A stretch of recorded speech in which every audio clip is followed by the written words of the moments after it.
Welcome to the Tideline Compass series of conversations with leaders in impact investing, and thank you for joining us.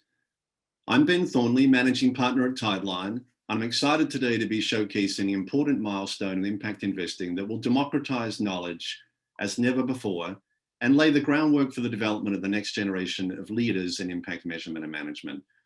Before we get started, please know we welcome and will reserve time for your questions, which can be submitted through the Q&A feature in Zoom.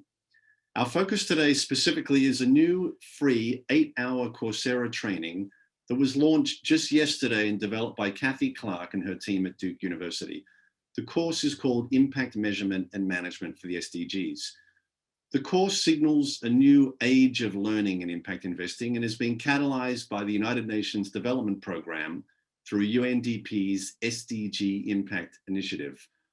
For UNDP, having decided the training would be critical to growing impact investing globally and ensuring business and investment activities contribute significantly and demonstrably to the advancement of the Sustainable Development Goals, Cathy Clark was an obvious partner as one of the preeminent academics in impact investing.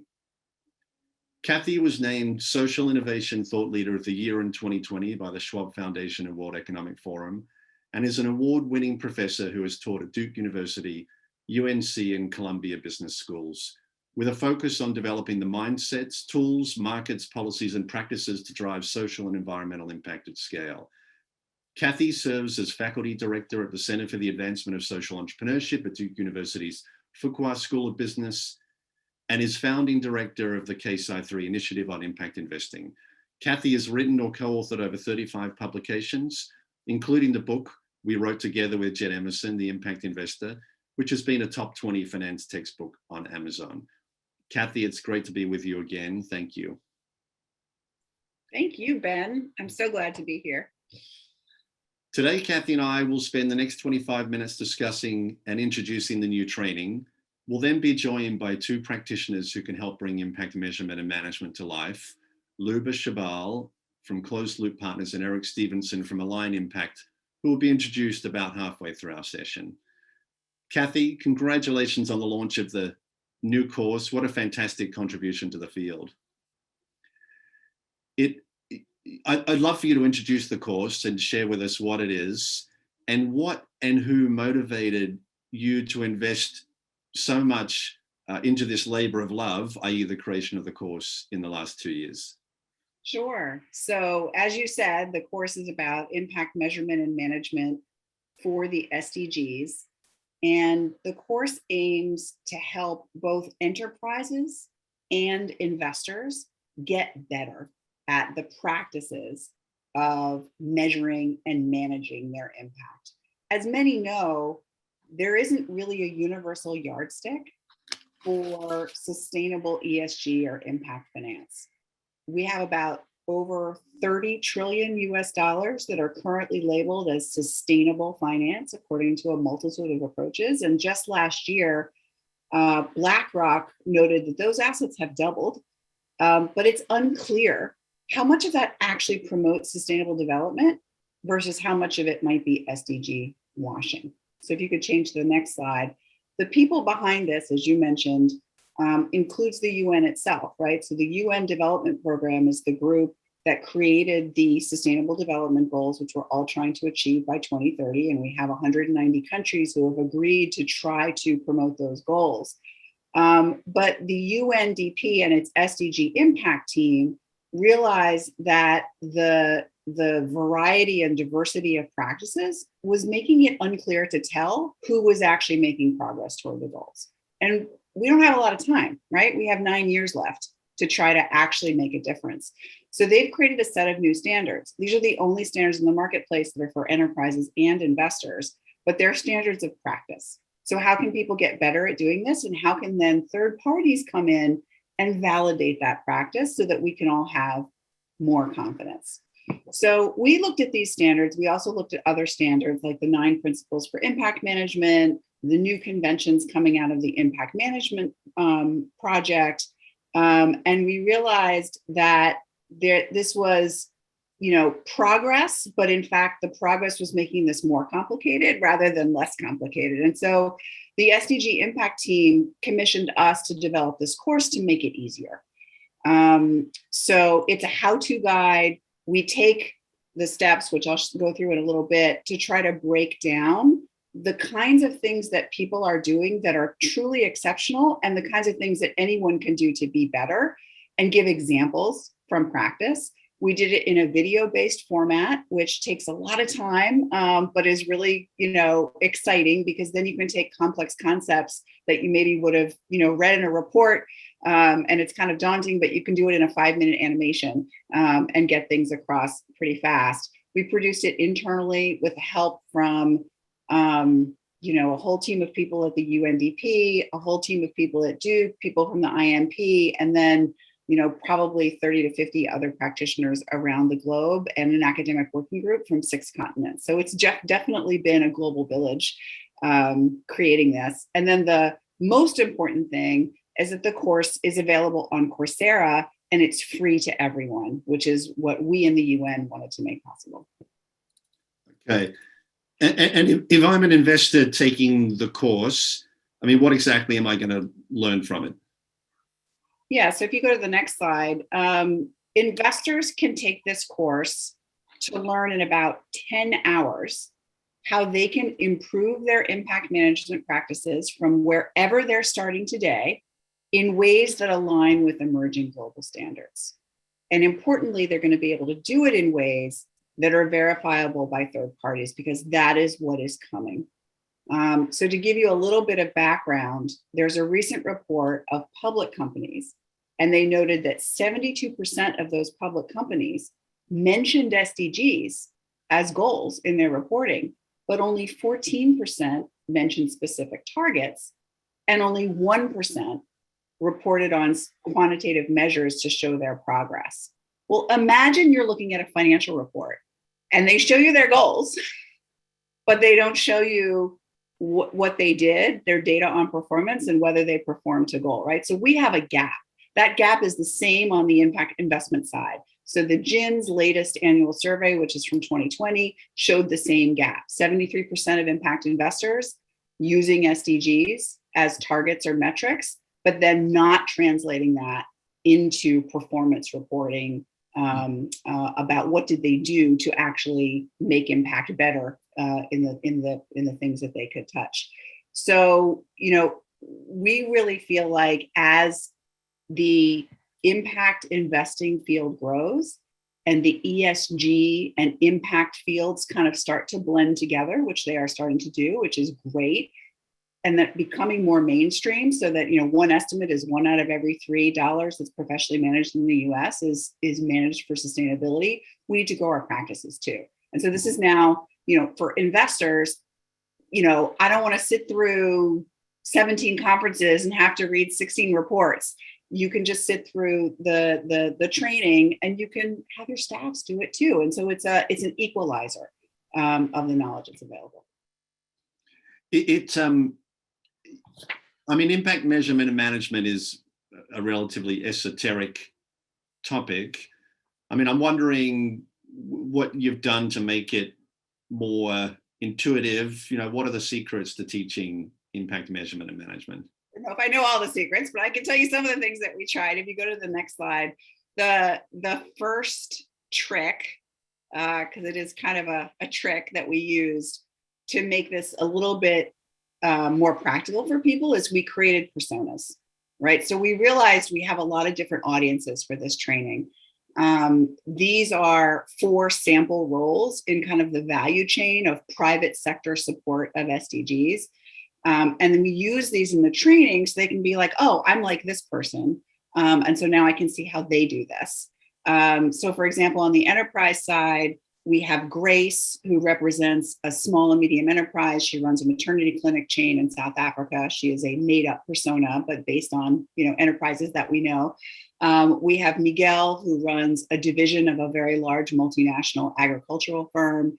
On the investor side, we broke it down between asset manager and asset owner. So we have Akil, who is a representative of a fund manager in India, a VC fund, And we have Paula, who's a representative of a pension fund trying to align with SDGs, through their ESG practices, and allowing us to do this by separating out, the different roles and how they do these different processes differently. We've been able to show, what are their challenge points? What are the different examples, right? So if you're an asset owner, maybe you don't want to see an example of how somebody, works with direct companies to figure out how to improve their impact, because it's not relevant for where you sit in the chain. So we separated that out to say, here's what is relevant for you, and to make it easier for people to go through the training. So that's one thing we did. You go to the next slide. Another thing we did is we tried to make this really, really practical. So, we know practitioners don't really want theory. They have challenges that they're facing, and they want to know what other people have done. What are my choices? What are my options? And what are like checklists and things that I can kind of review quickly to be like, I have that, I don't have that, I could do more of that. And so here's an example from one of our videos. We have over 30 animated videos in the course, which can all be downloaded, by the way. This is all open source. And in this one, we put you in the role of an investor who's considering investing in two separate companies. And we kind of say, here are the impact practices of these two companies. If all else was equal, which would you invest in? Which is a little bit of a trick question, because the investor can contribute to the impact management of its investees if it wants to as well, and up their practices. But we use this as a, as kind of a situation that investors would find themselves in. And then third, is just the scouring that we did of the field. It took us 18 months to develop this course. And so if you go to the next slide, we collected examples, we vetted our concepts, we brought in analogies and graphics and other people's reports, really filtering. I don't know if our colleagues in the UNDP are on the call, but at the beginning of the process, they gave us a brain dump of literally like 600 reports that they wanted us to read. And I was like, okay, so number one task at hand is filtering well, right? So figuring out what's important, so we'll go to the report and we'll pull one graphic from page 30 and put that in. And that's the only thing you need to see, to understand the framework that somebody's doing. And then we have resources and other guides so you can double click. And if you really want to read, for example, PCV, where Ben used to work, has the most amazing report that they put out a few years ago on due diligence for impact investors. We pulled very liberally from that report. And then we said, if you want to actually do some of the things that are in here, they have that. We don't need to have that. The other thing that we did is we have this global academic working group, which is people who have been teaching impact management all over the globe, but they gave us examples from their countries and helped us kind of globify the assumptions that we were making about how to do this, so that this is not just US centric. Mm-hmm.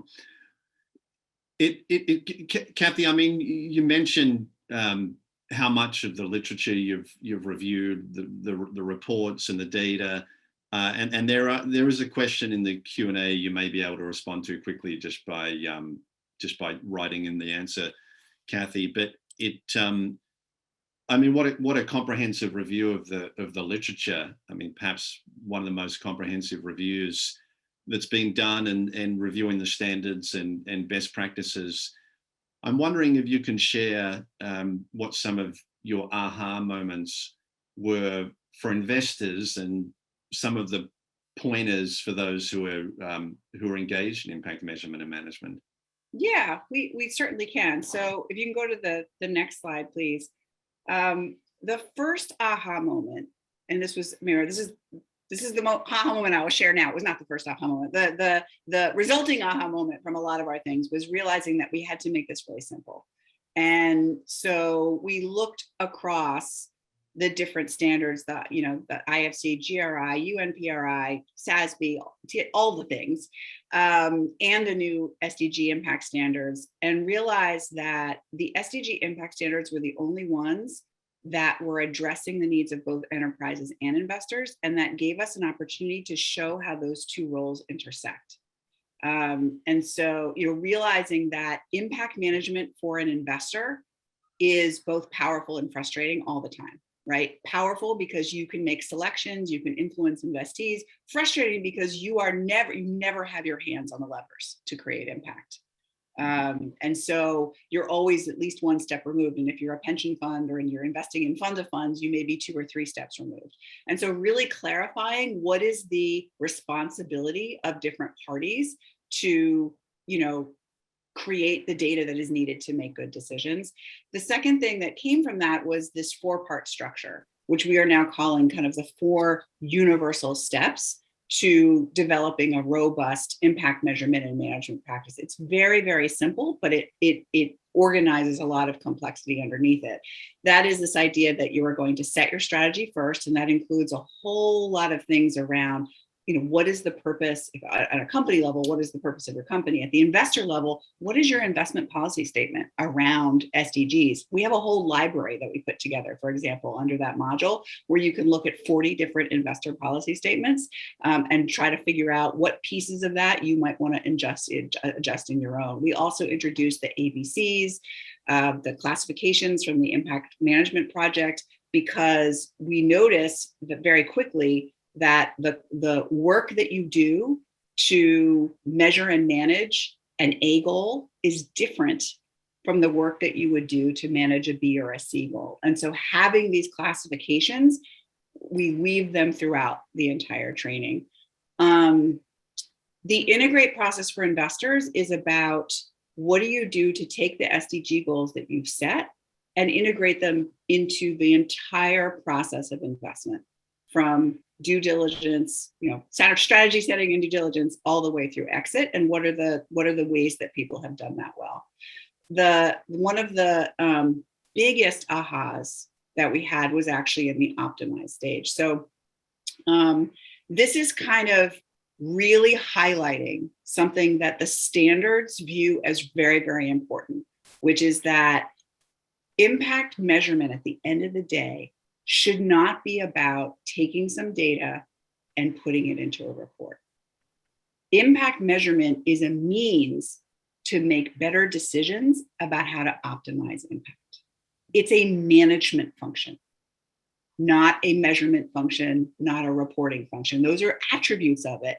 But and I can't emphasize this enough. That's why we put optimizing here as a step, was to really emphasize your role as an investor should include getting data from your investees and deciding what to do about it. Are you going to hold that investment? Are you going to increase the impact? Are you frustrated with it and you're going to look for something better? It sounds, but you have a lot of different roles for contribution or engagement. What are you going to take? You wanted to say something? Well, I was going to say, I think that's a fantastic development, Cathy. It feels like measurement for our market. I think measurement was probably the first focus. I think intention has been, the second. I think with the development of particularly the 5, the impact management project and the 5 dimensions. I think the next step has to be this focus on contribution, and I think that's what you're doing with the optimized pillar here. If I recall the materials that I reviewed myself on the Coursera training, I think you aligned 4 of the operating principles for impact management principles out of 9 with the optimized phase. Yeah. Correct? Yes, there is a lot of the 9 principles are breaking up the optimized step into segments, and a lot of the SDG standards are also around this. So it's almost like you have to set yourself up correctly in the first 2 phases, and then the real work of making progress against the SDGs is in the last 2. It's in optimize, where you're actively saying, what did we do? What did we learn from what happened? And then what do we do next? And turning it into actions on a regular basis, whether that's quarterly or some other, but realizing this is a management function. It needs to be tied into all of your other management functions. And then that sets up the reinforced step, right? So if you as a board are not discussing anything related to impact data when you are reviewing investments, then a third-party validator can come in and look at your board minutes and say you're not actually managing impact. Mm-hmm.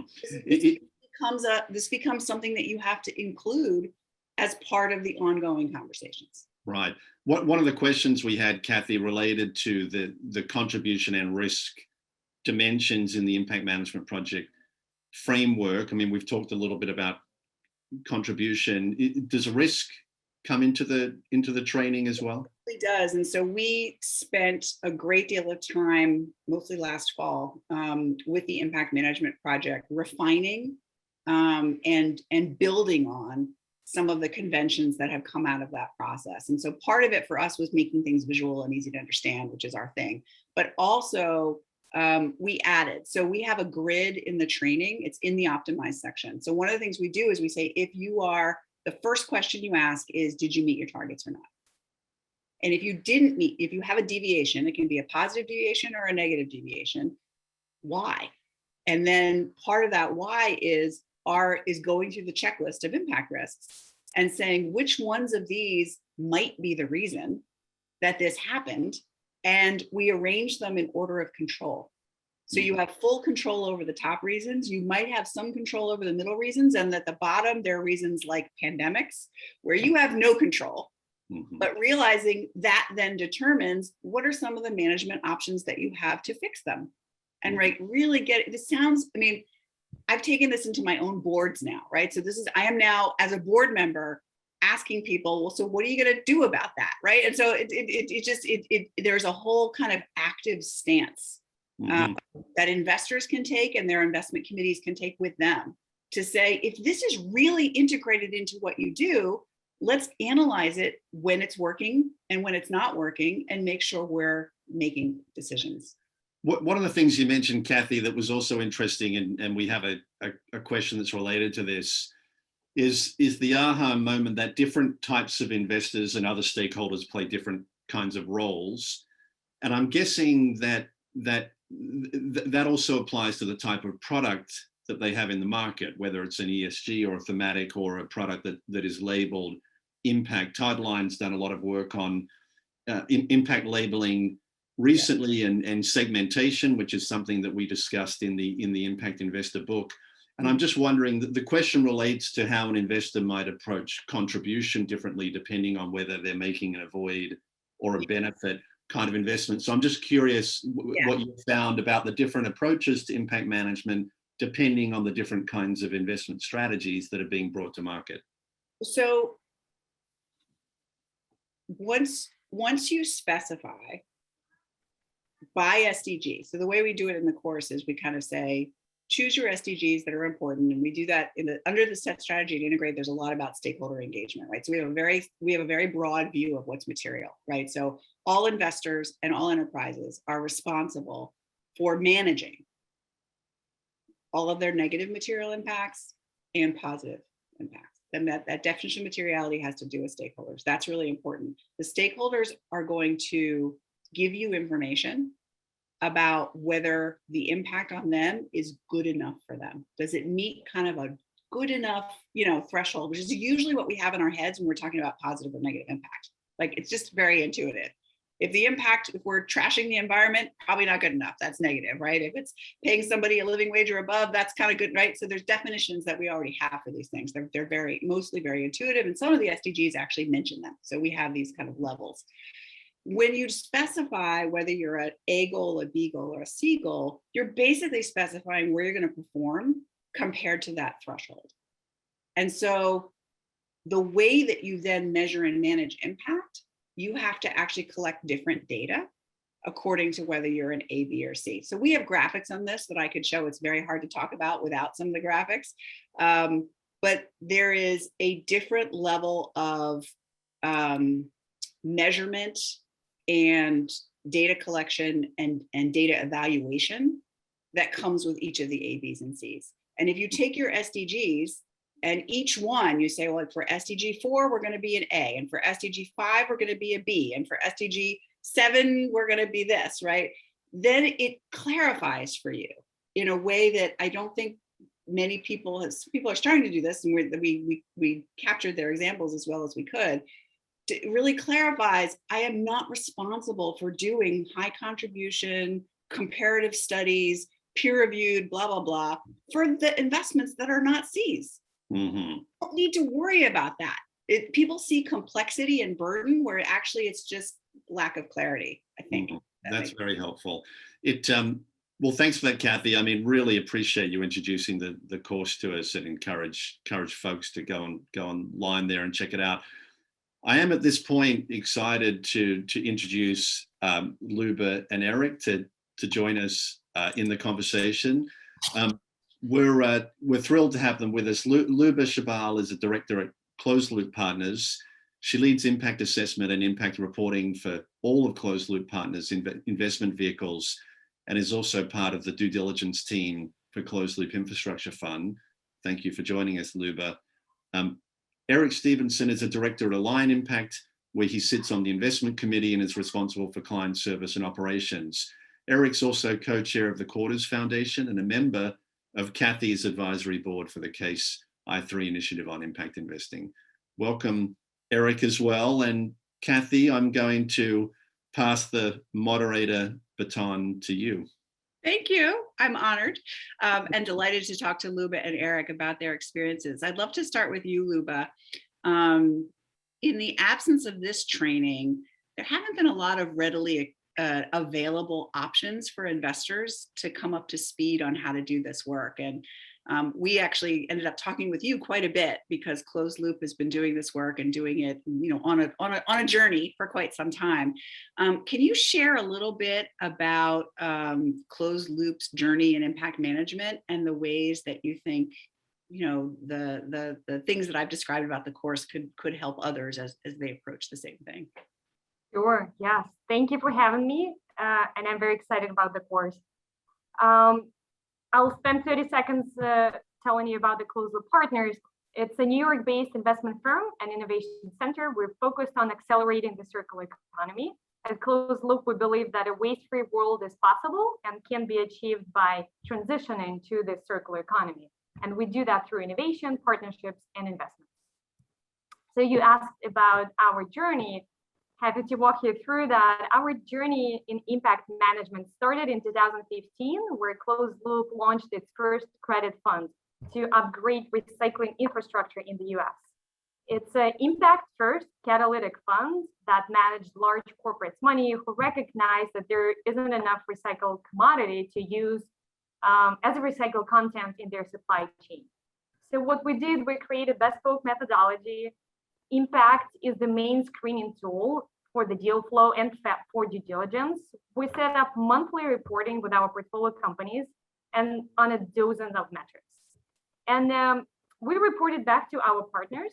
Our investors were happy with what we chose to report, what metrics we use, and how we arrived there. So to your point, everything was good enough.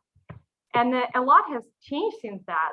Not Closed Loop dedication to deliver impact, of course, but a big difference that we see is the partners' push and demand for metrics, systems, processes in place, and how trustworthy those reports are. So our investors, they become smarter. 6 years in, many of our corporate partners, if not all of them, have public sustainability commitments. And they have very exact targets and actionable steps on those commitments. They're diligent about the data they receive from our reports. So this is a fascinating shift that I observed over years, and we're thrilled about leadership across those corporates that we work with. I do think it speaks for the market evolution in the space.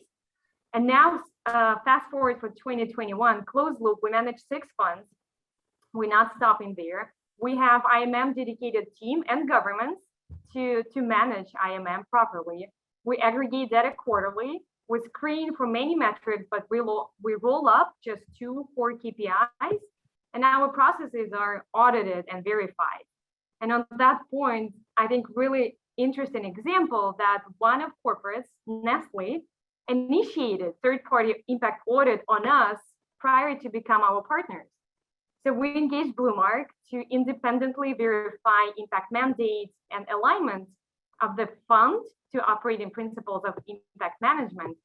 So here we have a corporate partner, an impact investor, and impact auditor together at the same table, something that I could not picture 6 years ago. And as scary as it could sound in the beginning, it was an amazing experience that ended up benefiting all parties. And honestly, I feel the whole industry. What we learned during the journey is that transparency and stakeholder engagement may be the most critical part in successful IMM. So while those standards continue to evolve, merge, and harmonize, we're staying on top of it, understanding that it is a continuous evolution and we're never done. So I won't be able to check mark the IMM as done. And there's always something new on the horizon. For example, right now we're getting ready to SFDR and other regulations. So always something new, always something better. Now looking back, what we could change in the beginning, specifically like set things up before, not as you go. And I think, Cathy, the course helps with just that. To consider the impact before you launch a fund, plan for it, set up systems in place that you have them once you're ready to collect, validate, and manage the data. So the course shows that IMM is not a backlog. It starts from intention and it's future looking, and that it should save you time and effort, but also keep everyone on the same page of what is that you're trying to achieve. So to summarize the key takeaways, our journey, I think, reflects the industry journey overall. We do celebrate market demand, and our case, corporate partners' demand for impact, because it truly drives standardization and verification here. And transparency and stakeholder engagement through the whole process is critical. I love that. I love that main takeaway, which is, this whole idea of who do you measure and manage impact for? Who are you beholden to? Who are your stakeholders? And for a lot of investors, it's very straightforward, that they kind of have the same old, but you had a new kind, right, of stakeholder step in and say, we need something different from you. We need to see it differently. We need to assure it differently. We need to be more confident because we have stakeholders who are very different from your stakeholders. And so realizing that this whole notion of stakeholder materiality kind of changes the game in terms of how you can be brought along on your journey. And those are actually good things. So thank you so much for sharing that example. Eric, if I could turn to you as an asset owner and allocator of resources, what's the advantage of a more ubiquitous understanding of impact management, and kind of how are you seeing, clients come with many different demands. Can this actually start to be standardized into a set of practices, and how does your own firm, kind of see that progression? Thanks, and thanks to Cathy and the Duke team for undergoing this project and the UN team for commissioning it. My name is Eric Stephenson, so Director of Client Service and Operations at Align. We're an SEC registered advisor, and we're really specializing in creating impact strategies and implementing impact mandates with families, institutions, and advisors. So we oversee 1.6 billion of assets today with like 45 fantastic clients, all looking for a way to concisely understand how their assets are showing up in the world and how to compare apples to oranges, right? And that's what impact standardization is all about and what we're trying to accomplish. So just like there's language around financial returns that are super helpful, a common language around impact returns is helpful, and it pushes for greater adoption. It helps us understand what's being achieved, so that the most important thing is we can use that data to do more or less of something, right? It should be used to drive decisions. And so a simple example around standardization between apples and oranges is using theory of change, right? It's a common framework in the nonprofit space that we leverage for impact investing diligence. It helps us understand impact across both philanthropy and investing and report it back to clients. And lastly, I can't think of an organization other than, of course, Duke and Tideline that's done a better job at driving this work forward than the Impact Management Project, right? Because they went beyond categorizing and labeling things and built concepts that work for both apples and oranges, right? For example, I could look at the public markets and private markets, or I can look at the impact around climate solutions and social justice.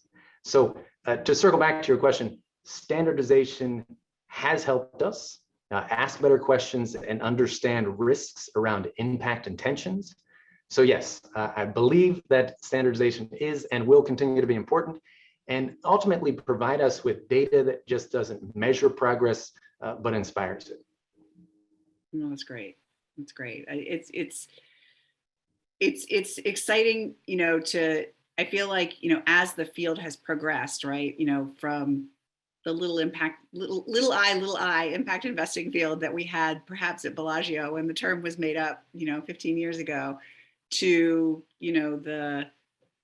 the management and strategy of people's portfolios, right, which is just such a different ball game. And so glad that you, Eric, and others like you are, leading clients to do that. I love your point about, kind of we need some of these fundamental frameworks that can go across public and private, can go across ESG frames and impact frames, can go across, and very much wanting this training to build on some of the things that the Impact Management Project put in place and make them easier for people to bring them in and take them across. I just have to say that 10 years ago, when somebody said, how do I do impact management and management? It was like, read Cathy's book or read Jed's book. And so I think the emergence of these online courses like Coursera that's broadly available helps educate not just investors and social enterprises, but advisors as well. So it's huge into the ecosystem building for this. Your check is in the mail. I've moved recently, so I'll make sure you have the updated one. Cathy, we've had a couple of questions come in. I'd love to ask you, Luba and Eric, to respond. And Luba, thank you for sharing your journey with Bluemark as well, which is a sister company to Tideline. So I just wanted to make sure our listeners understood that connection. But Cathy, the two questions actually hit at a couple of points that I think often come up in the work that we're doing with our clients. I think the first is the idea of the stakeholder voice and what you found in terms of what investors are doing, and companies too, to integrate stakeholder voice into their impact management. So why don't we tackle that first, and then I'll come to the other question that's there. Sure. So we really went deep into looking at the literature that has been created mostly on the enterprise side for stakeholder voice. The investors are always one step removed, right? So as an investor, you're kind of looking at your investment, once it gets to the enterprise level, and saying, what do you know about the impact of what you do on key stakeholders, right? So if the SDG is around women, what do you know about women's experience? It depends on what the thing is, but or on your impact on the planet, which is a major stakeholder as well. When we did that, I have to say the guidance that I found the most useful was the stuff coming out of Social Value International in the UK. And they have an extremely detailed guide and workbook for social enterprises about how to articulate who are my key stakeholders, how do I collect information, and on what basis, how do I decide what is worth asking them, basically, right? This is always an efficiency question. You can't ask every stakeholder about everything that they care about every day of the year.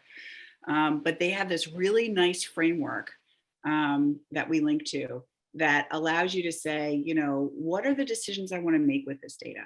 What are the risks of the stakeholder not having the experience that I intend? Is that a big risk because that's like really essential to my theory of change? Or is this a small risk because it's only going to come up once a year and I can kind of, flip it anytime I want? Is this a major strategy or is this a small, what's the quality of data that I need? So anyway, they lay out a way to kind of analyze what are the different stakeholders and what are the different questions? And then what's the right way to get to that? Do I ask them directly? What if they're hard to reach? What if they're poor? What if they're illiterate? What if, right? All the different things. And so we actually created some mappings so that you can kind of say, if I have this kind of stakeholder and I'm trying to get to this kind of question, what are some of the ways that I can get to that? It's very hard to kind of prescribe that. Every business is going to have to discover it for itself. When you translate that to the investor level, though, and part of the rationale for this training is that we want the investors to understand what the enterprises are facing and the trade-offs that the enterprises must make about even something as simple as stakeholder engagement. Right. And what you, the investor, want to know is, do I believe that they've done the right things? Have they managed the biggest risks? Right? That's your responsibility. It's their responsibility to collect the data and try to figure out what to do with it. It's super helpful. Luba, Eric, we also have a question. I'd love to hear your perspective on the stakeholder voice as well, but we also have a question just about how impact data is being handled very practically. And we often hear this, what tools are being used? How does the data come into the system? Where is it analyzed? And very practically, how are you doing this work? So Luba, I'd love to ask you that question. If you have any comments on the stakeholder voice piece as well, we would welcome them. Yeah, I'm happy to jump into tools. I was just asked about that question recently yesterday when we presented our IMM to partners. And so I'm very prepared for that. We use very sophisticated tool called Excel spreadsheets. And they're very powerful. And the way we manage for errors is we have a rolling up system that have specific check and balances baked into the roll up sheet that allows you to track all material types. And our core KPI is materials that we keep in circulation through recycling and circular solutions. So they all have to sum up to the total, and only when that happens, then the check mark goes green and you can proceed to the next one. So that's one example of how we use those cells to make it more accurate. But it's a lot of manual work. It's a lot of room for error, and we have funds teams reviewing data and then impact team reviewing the data before we roll out quarterly data. We speak to many providers every quarter. Many of them arise in the market and pitch their product. We didn't, maybe we're not ready to move to any available platform at this point, but really looking forward to see something that suits our needs. Great. Eric, any secrets you can share, any silver bullets? As an advisor, I'm looking at for funds like Closed Loop to say, one, is there an impact intention and can you articulate it? And then two, it's walk me through your framework for gathering the impact data and then reporting back to us and our clients. And so I think we're slightly one step removed. We rely on the investment managers like Closed Loop, and happy to say that we have a couple clients that are supporters of Closed Loop, and the reporting is helps us as advisors in our seat better report back to that end client. Right. Cathy, there was another question that I wanted to ask you that came through and was on my mind also, which relates to how you'll be distributing all of this incredible content that's in the course. Obviously, people can log on and register and take the course, but UNDP is a powerful stakeholder to have at the table as well, obviously, with its international offices and reach into places where, as the questioner suggested, small business really is the engine of growth. And so I'm curious whether you have other ideas of how to sort of make it easy for folks to take the course, how to distribute the material in different ways. Like, is there a dissemination strategy that's coming along with the course, which is just full of such rich material as you've shared with us? So how do we make sure everyone has access to this stuff? Well, we're open to ideas of how to do that, right? So we're just starting now. We just completed the content 2 weeks ago and put it up. So that was our first thing, was producing videos. We're kind of in shock that we're not producing videos this week. But the important thing is that these concepts are simple enough for small businesses, and we have a lot of examples throughout the training. For the GRACE persona, which is the impact enterprise, there is some guidance coming out of the UNDP specifically for small enterprises to help them interpret the standards as well. So that is coming out, and then we're interested in just in if I can throw it out to the universe, we're interested in doing custom programming, right? So if people want us to come and train an accelerator or train a group of investors in an area, we'd be very interested in doing that and really working with them. So not just presenting the material as you have to do on Coursera, but really working with them to break it down into steps that they can work on together. That's great. Thanks, Cathy. So I'm going to ask a final round of questions to our panelists, Luba, beginning with you. You described a maturing practice of impact management at Closed Loop. So I'm curious, from your perspective and the perspective of other GPs that may be more advanced or further along in their impact management journey, how do you expect that this kind of training and the sort of materials and insights that Cathy has shared will be concretely helpful to the managers and investors that are already present and active in the market? Yeah, good question. I think what immediately comes to mind, I think what would be helpful for team members, specifically for new team members that join impact investment funds, to get on the same level of understanding and values that we care about. It would be great to have this 10-hour course and boom, okay, SDGs, SASB, IMP, all the main players in the space, instead of us taking them through that journey for years. So that would be incredibly helpful. It also feels that, as you said, there's been so much change in the last few years that even getting up to speed on the new developments may be something that we could all benefit from. For sure. Yeah. Eric, to you, I'm curious from the allocator perspective, from Align's perspective, what have been some of the lessons you've learned over the years through hard work and blood, sweat and tears? I'm wondering whether you would expect that Cathy's course will help sort of shortcut some of those lessons for others who are coming into the market. Yeah, absolutely. So I caught up with my colleague Ishita Shah. She's a Duke grad. She leads the line's work around IMM and catalytic capital, and really just considers such an amazing thought leader in the space. And so she recently led this kind of complete impact reporting analysis of all the impact metrics reported by our clients' private investments. So that's about 300 plus funds, unique funds and direct investments.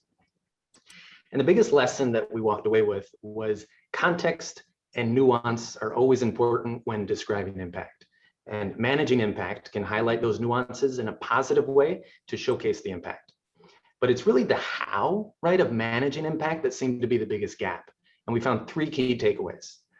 So I'll walk through those 3. Number 1, less is more, right? Most value is created when people are so laser focused on specific impact that they're managing, rather than trying to manage like any and every impact outcome that's being achieved.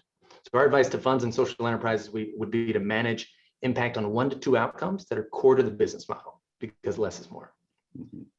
Number 2, and I think this is super important, and that's quality of impact reporting does not equal quality of impact.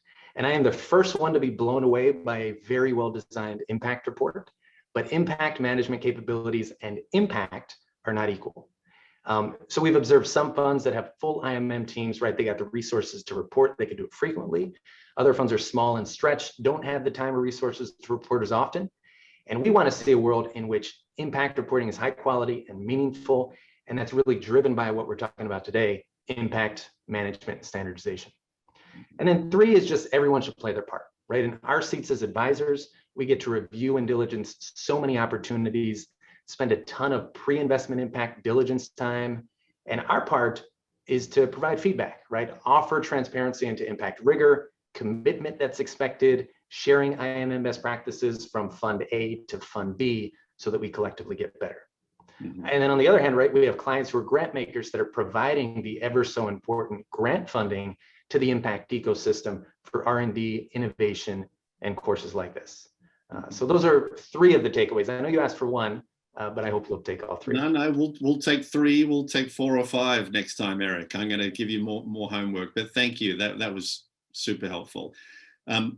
Cathy, I think you'll have the final word here. I'm curious, Cathy, what would be your final ask to folks who are on this call, and what do you hope to folks will take away from it, and as they get into the Coursera training, what would you ask them to do?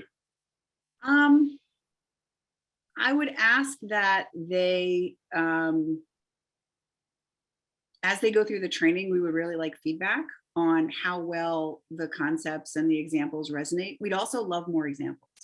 So if you are doing something that relates to a piece of the training that you think you either want help with or you think someone else could benefit from, it can be anonymized, but we would love, to send us an email or drop us a note inside the training and say, we have an example of this, because I think we could turn this into a community platform for ongoing learning. So it's not stuck in whatever we put up there as of last week. That would be great. Second thing I would ask is think about, if impact management is the thing that differentiates the kind of investing that we're doing from regular investing, who on your team really needs to have these basics and be fluent with them. And so really think about this training, which is free, but very, very high quality. Who can you put through this, and can you expect it of people that you hire, right? Can you use this as kind of a ground setting for the expectations, so that people are not doing their learning curve solely on your dime, but have them do it before, which we're hoping people will think of as a good thing to do this.